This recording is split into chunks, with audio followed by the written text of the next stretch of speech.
Hi guys, what's up? In this next part, I'm using my iPhone. As you can see, the quality is not that great. Or maybe it is. I don't know. Whatever.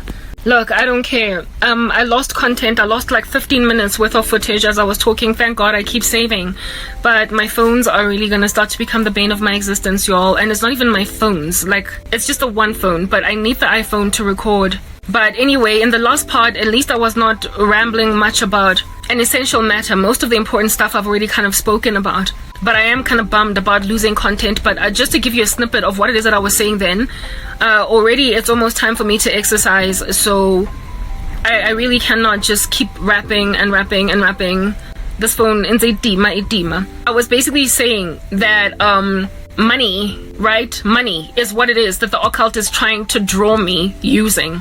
They're trying to make me feel as if though because I don't have money that I need to now turn over to them, and this is going to be the grand be all and end all of a extremity of a motivation due to the fact that I lack it. And it's like, what does it profit a man to gain the whole world and yet lose his soul? However, even in spite of that, there are just certain habits that I have naturally as a person that would make me unfit for the kingdom of darkness. But I guess they don't care very much about that. I really hope that this whole thing of losing my content, like I talk and I talk and I talk and I talk, and the stuff I say I feel like it's important, and the next thing I lose that footage. Anyway, whatever, let me just get to the point. All the stuff that is on my iPhone, I'm just gonna have to make sure that it runs on its own inside my silence editor, because iPhone has got this noise in the background. I don't know what it is that just does its thing, but I just need to get to the point. Let me get to the point. I'm sorry guys if I'm kind of distracted right now. I'm ultimately gonna get to where I need to. 1 2 3 4 5 6 7 8, so 4 and then the rest of this. Alright, so here I'm just gonna keep talking without stopping to record, because I trust the iPhone not to give me grief, and it'll be just one big fat chunky part. Listen, I was saying, ne, yeah, the occult, they're trying to lure me and drag me into this nefarious dark ecosystem that they belong to by saying that you don't have money. And the dream that I had, let me just describe the dream. In this dream, there was like this snake-like queue of customers, and I looked like Nkhono. First of all, I was rocking like a white outfit with like a white headscarf, and I have seen a white headscarf with a white, the church uniform thing on some woman being interviewed by, there are these channels on YouTube that like to interview all different kinds of people operating in spiritualities. Guys, if I'm looking above, it's because I thoroughly am running out of time and I need to go and exercise. So I'm multitasking at this point. I'm multitasking. I gotta do that. Otherwise, I'm never really gonna get anything done up in this monstrosity. I'm sorry, I struggle to multitask, even though apparently it's a gift for women.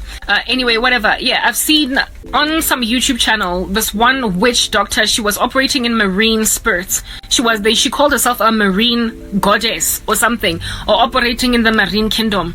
And she was rocking a white outfit, kaufela ezwalo, with like a white head wrap, right? And I remember thinking, like I said, this woman interviews people with random spirituality, so it's not just Christianity.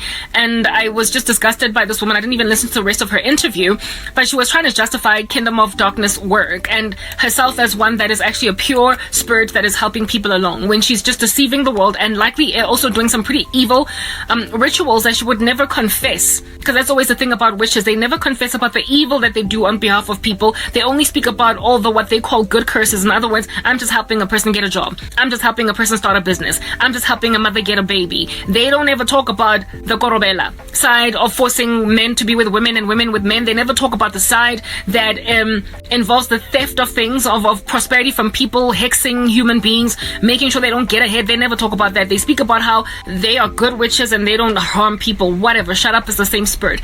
This woman being interviewed on the show was essentially one of those hypocrites talking about how it is that she's a good witch, and she had this like calabash in front of her and some other paraphernalia that she was here to explain to this woman as to what they do. I did not listen to all of it because I was severely grieved, but the uniform, the outfit that she was wearing, I was rocking that in that dream, in the dream that I had last night, where I'm being pursued by this cult in South Africa. Do you understand? Where they want me now. They want me desperately because they imagine that I've got power they could use. and they think of me as one that's wasting my gift on Jesus, when they don't even realize that the power that I have is precisely because of Jesus. Otherwise, absent of staying in Christ, I would lose the oomph, the might that I have to conquer much of their darkness. They just think of me as the super warrior, like meta-human that they could use for their own camp. They don't even recognize that should I choose to abandon faith in Christ, I would lose my je ne sais quoi.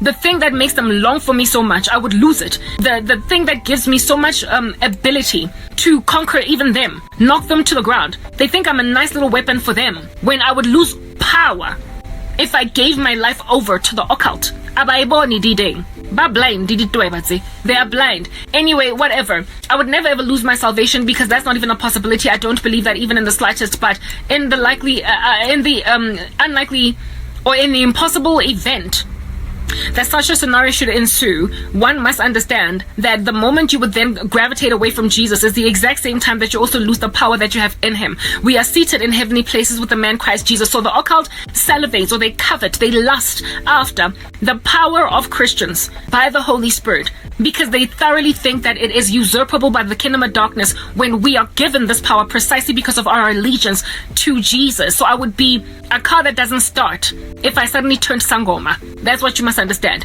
Anyway, whatever. Nonetheless, they covet it, they salivate after this power that I have got in Jesus Christ, to a point of trying to captivate me unto temptation in that trajectory. And in my dream, I was like this sorceress lady that I saw in the show on TV, on YouTube, right? Wearing a marine goddess outfit, because that's what they wear. White, in order to make themselves look good and clean. Many people in the occult adore the color white, or even bright yellow, just colors that look ethereal and queenly and sweet and kind and light-hearted, instead of going for the grungy gothic look that many of the other people belonging in the occult use. Because that is obviously kind of dark and kind of scary to people, they then have started like rocking all of these powder blues, these whites, these yellows, in order to make themselves look less demonic. Yeah, and in my dream, I was rocking an outfit of that nature. And I look like that marine goddess lady. So marine is essentially evidence of water spirits that would have given you the power that you are operating in.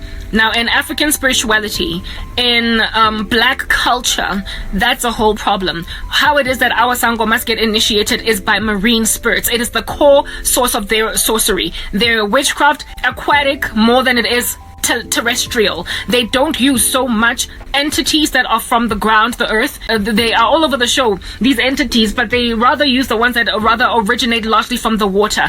I don't know what's up with them in the water, but a lot of sangomas, if not all of them, when they get initiated, they gotta be komedamong, they gotta be by rivers, they gotta be by oceans, they gotta be by whatever. Those are marine spirits. Do you understand? And this lady called herself a marine goddess. So what they're trying to initiate me into is a typical African spirituality. In other words, they want me working as a marine goddess. They want me uktwasa sangoma. Sangomas are all marine goddesses, all of them. There's not even a single twasified sangoma in South Africa or in Africa, wherever it is that they might find themselves, frankly, that has not gone through the water. Yeah, they all go through the water. And not everybody that operates in occult magic goes through the water, but the ones down here in these African streets definitely go through the water. So essentially, given that I am South African, and if at all I were to compromise my incredible soul, my precious soul, for the satanic kingdom, I would of course be initiated. Obviously, that's what's hassling me because of my generational curses. Where I come from,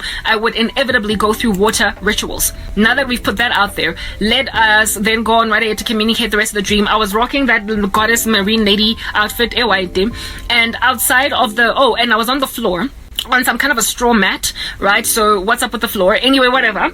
And I was outside of this. I looked like I lived in like a sectional title, like deflated, where there's like apartment opposite me, apartment opposite there, apartment opposite wherever, right? Like a door that you can see the number 32, number 33, number 34, and number 35. And outside of my number 32, let's say I was living at number 32, what is this? There was a snake-like queue.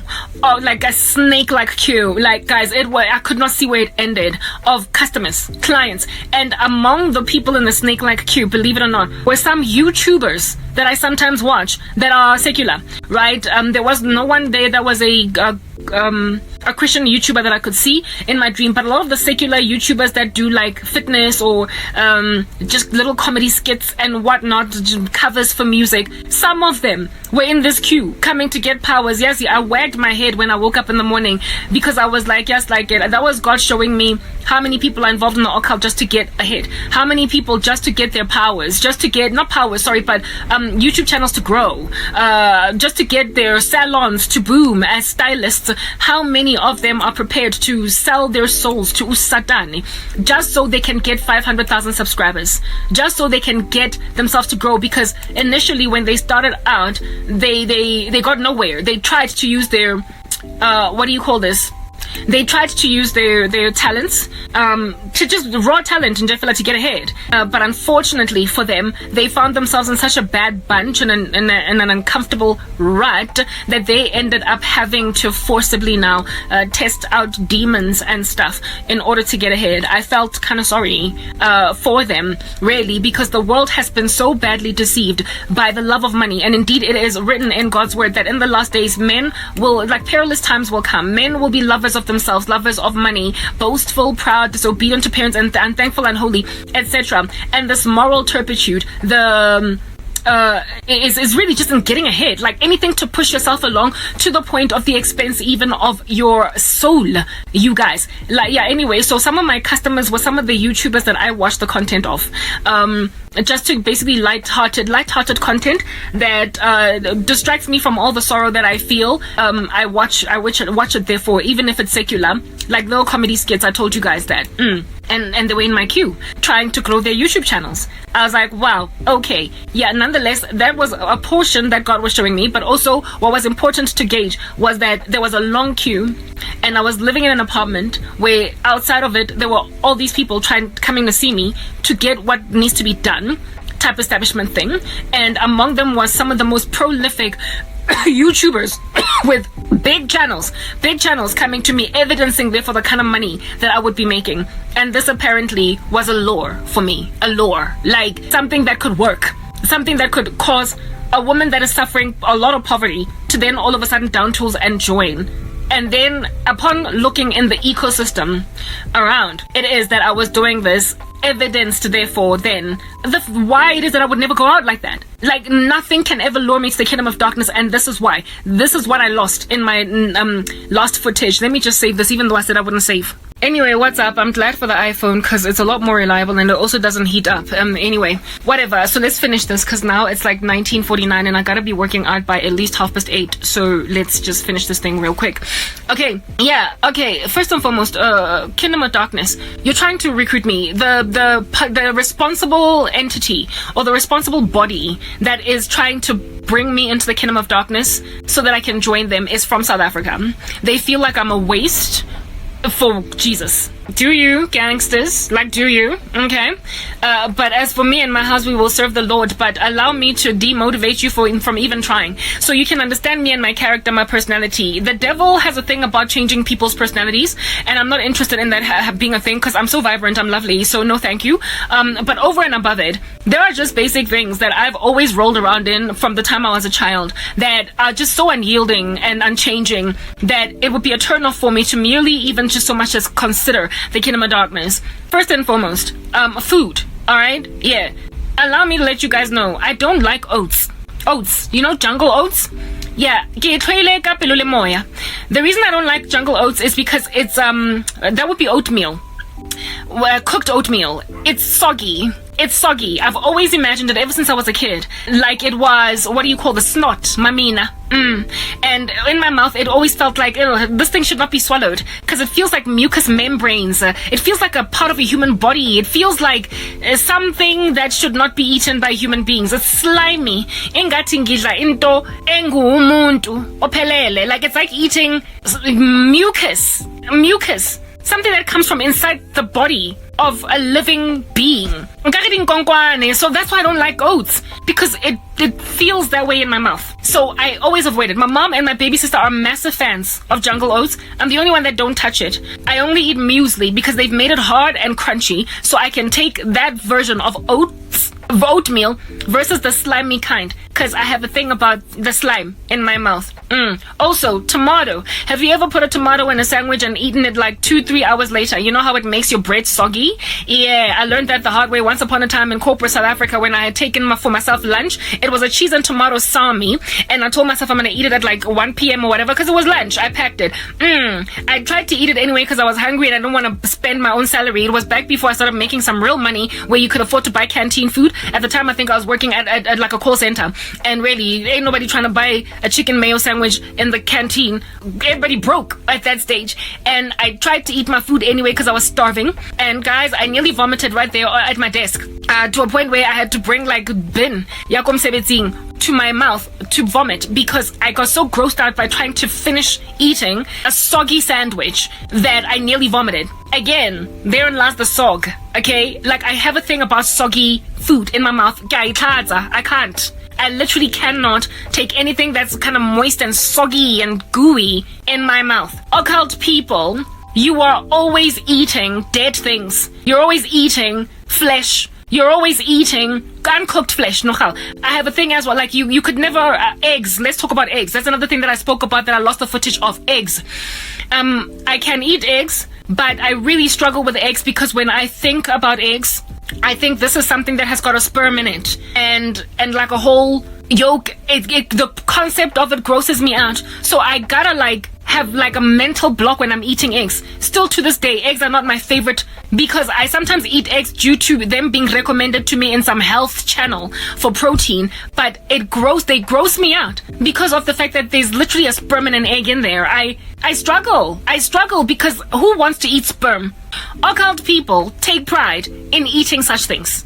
Like, I'm sorry, like I can't. Do you understand what I'm saying? Like sog, and also my eggs, if at all I fry them, it cannot be runny, like sunny side up, where some of the yolk is kind of leaking, because again, sog. Occult people are always eating soggy things that are uncooked. Sometimes they don't smell right because they're not properly done. Rotten food is part and parcel of some occult rituals, and I know that this is a thing because I've listened to testimonies of people who have come out of the occult before. Sog is a part and parcel of anything uncooked. So given that you like drinking blood, given that you like eating flesh that is uncooked, I could never survive. Plus, Masangoma, when they twasa, any one of them, I've listened to their testimonies, they always have to drink goat's blood. And they also have to eat the flesh of like some uncooked animal. Whether or not a demon can come into your body to basically sear your conscience from consuming soggy anything, it would have to first get me to the point where I am even possessed by a demon. And apparently, allegedly, in order for you to get possessed by a demon, you first gotta eat the soggy thing. So for me, it's the fact that I'm gonna vomit before I can even be fully demon possessed. So you're dealing with a person here that's got like a natural body personality that can never really take the occult in her stride. I don't do soggy, and the occult is always feeding people mucusy, soggy stuff that they don't even recognize. Baphuzisa abantu izinto that they don't see or understand. I have a thing about sog. I can't take it. Okay. Also, meat. If I were to buy a McDonald's burger and it is slightly red in the center, we're not eating it, we're throwing it away. So medium rare steaks and stuff, I don't even eat red meat, but even if I did, it would have to be well done. That's the kind of person I am. I can't do unfully cooked stuff, and I also can't do soggy things. And the occult is always, people in the occult are always eating soggy stuff. So therein lies the hardship in trying to win Karabo over for the Kingdom of Darkness. Let's just put that out there. I'm gonna find it gross initially. It's gonna be like, ew guys, and get Tata so many times that for the life of you, I'm not ever gonna get to a point where now I'm fully indwelt by a demon because now the blood is in my body doing a thing. It's gonna be vomited. It's not even gonna get to a point. Like that sandwich that I was trying to eat that was soggy with the tomato, I put it in my mouth, and while it was still in my mouth, I was vomiting. So I probably am not even going to get to a point of swallowing at this point. Plus, you do a lot of sex rituals where people have to swallow semen and stuff. Again, I told you I can't do eggs. So for those reasons, and the reason why I don't like eggs that much is because I just know that there's a sperm in there. And so it's the mind. My mind is just going to go awry. Do you understand? When I'm thinking about what's about to come in my mouth. And then there is smells. Like, I can't stand smells. Like diminko. It is so hard for me to live with my family, because when I was a kid growing up, I had these like dreams where, okay, so my mom always used to have these apartments where she would have her own ensuite bathroom, and so I therefore basically had the main bathroom of the house to myself when my sister left for Italy. Do you understand? So I was spoiled in that regard. However, we were not always living in the most cushy of conditions, and for me to share ecosystems and environments was always very hard. I never even liked visiting friends for those reasons, sharing of bathrooms. What do you call this? Right now, we live in a house where there's like one bathroom. My mom has lost a lot. She used to have much bigger houses back in the day. And, it is so hard to live with these people because they've got their own habits. Do you understand what I'm saying? So I always had this dream when I was a kid growing up because of struggling to share bathrooms due to these smells and just exchanges of random funny ecosystemic vapor that is in the sky that might have fecal matter and urine in them. I told myself that I'm gonna build a house proper when I grow up, when I'm a big woman, but I lost everything, right? That I am going to build a house that has got a bathroom that just has a basin in it, nothing but a basin, and that's gonna be just for brushing teeth. Just a basin. Just nothing else. No toilet, no shower, just a basin. And then I'm going to hook up a toilet that has got a basin and a toilet only. And then the shower, or the place where we blute our bodies, the bathtub, that'll be one room, and it'll also have a basin but no toilet. Because I just have a thing about flushing toilets in an environment where you brush your teeth as well. It's like, and there are people who flush, when they flush the toilet, they don't close the toilet seat. So all that stuff just kind of flies up in the room, and you don't know what people's bathroom habits are. So therefore, the prospect of putting a whole toothbrush in an environment where a toilet can also flush has been very gross for me for a very long amount of time.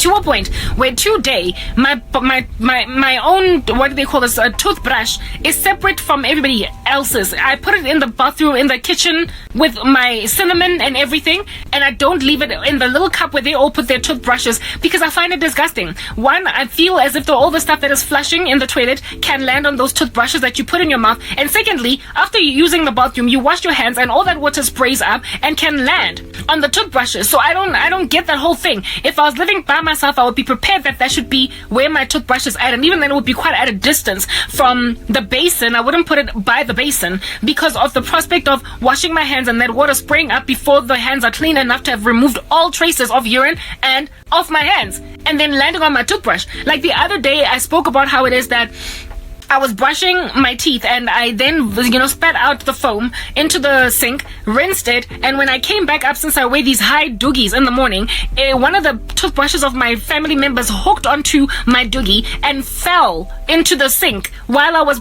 not brushing my teeth, but they pretty much landed on the moist water that came out of my mouth, and I was so disgusted. I rinsed it and everything, but I was like, what if that happened to my toothbrush? It's just such paranoias that I have about sharing spaces and environments with people where I live. For me, it's like, I'm sorry, I need my own space. So I need a bathroom that is just for a basin that's just for brushing teeth or washing hands, and nobody can poop in that room because all there is a basin, right? And then where does I bath my body and shower my body? There will be a basin, but no toilet, because I ain't trying to get all that stuff on my body. And then the toilet will be its own thing, where it is that it's a toilet and a basin so you can wash your hands afterwards. Like literally training the children even to just separate among matters. I even spoke about how it is that I can't stand talking in environments like bathrooms, because I feel like all that stuff is getting in the mouth. So people who can eat in bathrooms don't get it, and also people who have entire conversations, like ladies in the club, like in a club bathroom, it's like, just get in and out and like don't talk, because that stuff is coming in your mouth.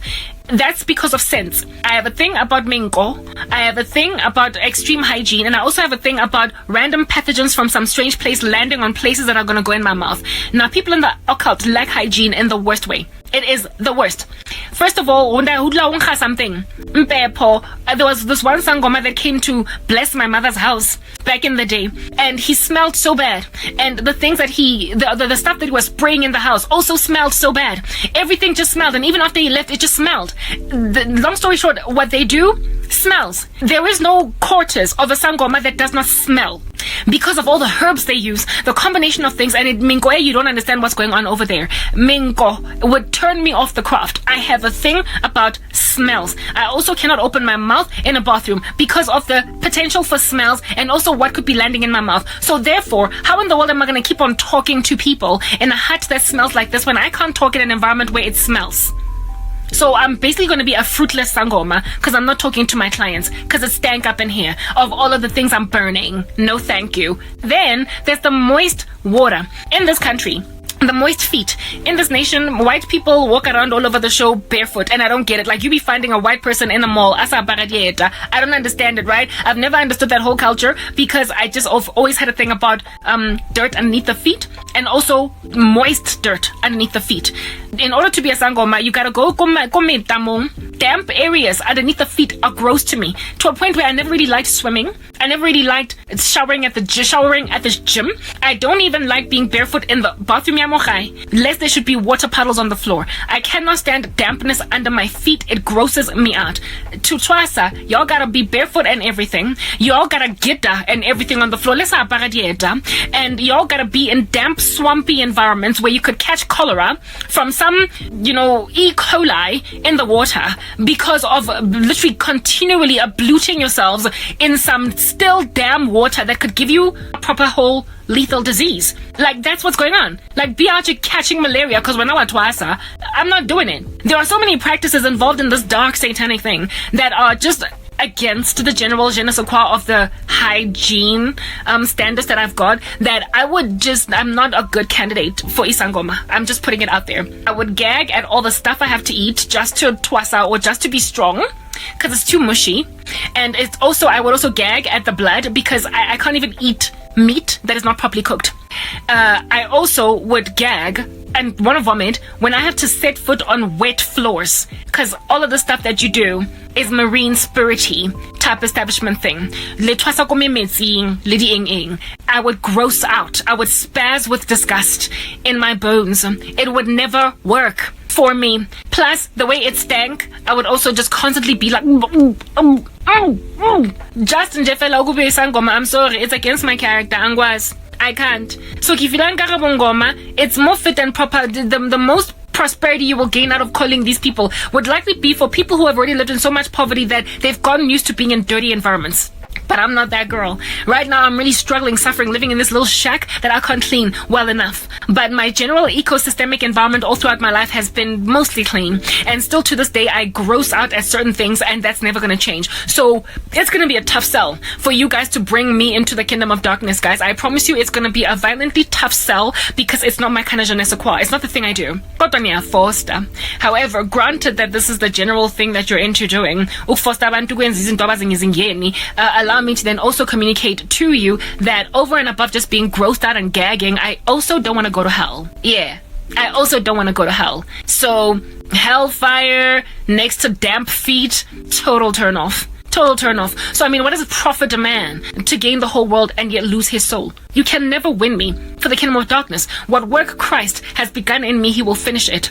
Over and above the fact that the tactless rituals you do are disgusting. Look at this guy in America with his little voodoo doll in breaking 2 feet to force a woman to stop exercising. Why under heaven would I ever imagine myself one who still has swagger as a whole cool lady when I'm doing stuff like that? Taking away people's futures and destinies because I'm trying to get ahead? Where? Conscience, have you ever felt guilt in your life? Have you? It's very uneasy, but that's just the thing. You gotta drink blood to sear your conscience until one day they want the body of your child. And then on that day you have somewhat of a selective conscience where this time around, no, this you can't do. Well, I don't want to be told one day as a doting mother that I gotta give them my kid. That's also another big turnoff. So I don't know what it is about the occult that is so attractive and luring and seemly and comely to other people, but to me, it's a total turnoff. One, because I'm indwelt by the Holy Spirit, and secondly, because it's just gross, even without God in the room. The occult, therefore, in Afrique du Sud that is trying to win me over. Hey guys, I'm feeling at the case as to why I'm gay. And as for the apartment trying to lure me in, I'll have my own apartment and I'll be wealthy and I will be getting big fat chunky clients. No, it's okay. I told you, I'm gunning for a 1-bedroom apartment so I can move out of my mom's house. I'm not really vying for a mansion at this point. I don't care for big chunky vehicles with like giant golden rims and all manner and kinds of luxurious stuff. I just want to be able to survive better, run up to the rapture, and so my 1 bed I'm cool with it because guess what? I got a mansion. Yeah, it's in heaven. It's all like furnished and stuff, been decorated by the King of Man, by the Son of Man, King of Kings, Lord of Lords, and I'll take that rather.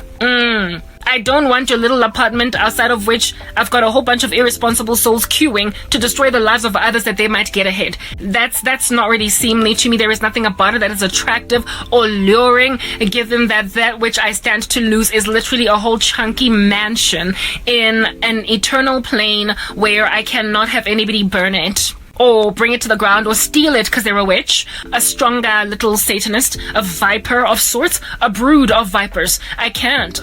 No. I would much rather gather for myself treasures in heaven where moth and rust do not destroy and thieves do not come in and steal. Yeah. All of your stuff is easily stealable, clearly, as you have displayed by stealing other people's things to bring them into your own courtyards. It evidences that this here environment down here in these streets on earth, I should not really be investing too much of my oomph, might, and energy in. It's called Earth. The Lord said, do not love it or anything in it, for all the stuff is destructive and it's going to perish. The love of the eyes, the love of the flesh, and the boastful pride of life. So that little apartment, number 32, that you want to hook me up with, and get me out of this shack, it's okay. I don't need apartment number 32. I just need a mansion in heaven. And speaking of apartment 32, I might just get that apartment anyway. Not might. I will get that apartment anyway without breaking anybody's legs so they don't exercise. Without taking anybody's chickens and cows and drinking their blood. Without grabbing anybody's hair follicles and putting them in a glass jar that they might never grow hair again. Without cracking a woman's skin to break out into acne or get old overnight. Without stealing anybody's degree. Without stealing anybody's career, future promotion. Without taking any woman's womb. Without even sacrificing my own womb. I'm gonna go on right ahead and get apartment 32 anyway. Yeah, because every good and perfect gift is from above and from the Father of heavenly lights. So rather than have to kill a cow and a chicken drink its mushy blood to get an apartment, I think it's just better off if I just waited on Jesus after, getting my knees a little ashy from praying for a couple of hours. I think it's just a better deal to stay in Christ. I don't know about you. So no thank you for your little attempt at recruiting me into the occult, okay? It's not gonna work. Nyanyanyisa, futhi niphuza igazi, manikata lapho bese nidla a sandwich that's mushy, otherwise known as rotten food, maggots, I don't know why, proper, y'all be out here acting in the Fear Factor. You are contestants on Fear Factor when you join the occult. You know how they make people eat worms, whole entire slugs that are still alive for money, for a prize in the end. That's what's good. Practitioners and people that are trying to sell their souls over to the devil are contestants on Fear Factor. And you drink blood. Guys, have you seen Fear Factor from back in the day? You probably are made to eat some satanic stuff. And I told you, I can't even stand oats. And that's real food. What then for a snake in my mouth? Just so I can, get prosperity indefinitely. I don't know why you don't recognize the deception. I don't know why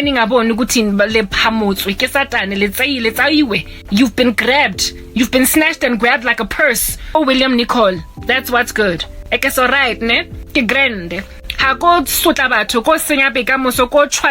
Everything in my wake just so I can get apartment number 32. I'll pass. I'm signing out on Christ's name. I gotta go work out. As for the little menace in America, that's what we are dealing with, dude.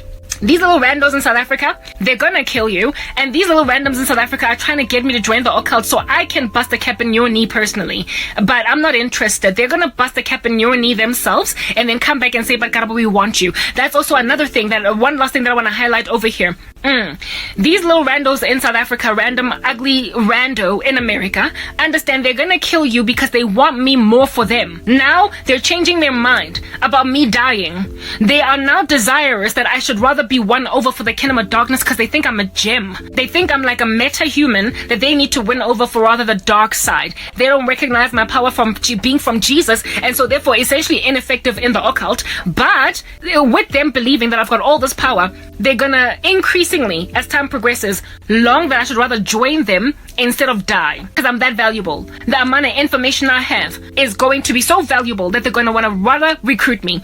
And so somebody that's going to be trying to kill me out here in these streets, they're going to knock him out because apparently, allegedly, I'm going to be worth more alive than dead. All the best dealing with that. Yeah, as for all of y'all occult practitioners, so you can try and get to Helen of Troy, the face that launched 1,000 ships. Peace out, I gotta work out.